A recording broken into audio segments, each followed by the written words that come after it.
তো তোমাদের জানিয়েছিলাম জি বাংলায় আসছে নতুন সিরিয়াল। প্রসেনজিৎ চট্টোপাধ্যায়ের এন আইডিয়াস কোম্পানি অধীনে আসছে একটি নতুন সিরিয়াল যার নাম হলো অমর সঙ্গীত। তো সিরিয়ালের নায়ক নায়িকা সবার পরিচয় আমি এর আগের ভিডিওতে দিয়ে দিয়েছি।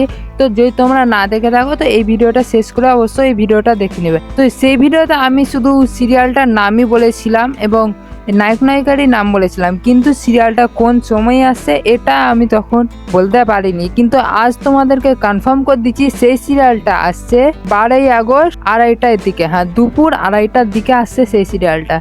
হ্যাঁ, জি বাংলা দেখিয়েছিল 5ই আগস্ট আসছে, কিন্তু না, এই সময়তে আসছে না, 5ই আগস্ট আসছে না, আসছে 12ই আগস্ট। সেটা হয়তো কোনোভাবে মিস্টেকলি দেখিয়ে দিয়েছিল জি বাংলা। পরে প্রোমোটাকে ডিলিট করে আবার ওই প্রোমোটাকে আবার যখন দিল তখন ডেট দেওয়া ছিল 12ই আগস্ট, ঠিক 2:30, মানে দুপুর 2:30টায় দেখতে পাবে ওই সিরিয়ালটা। তো অবশ্যই কমেন্ট করে জানাও দুপুর 2:30টার দিকে ওই সিরিয়ালটা কারা কারা দেখবা।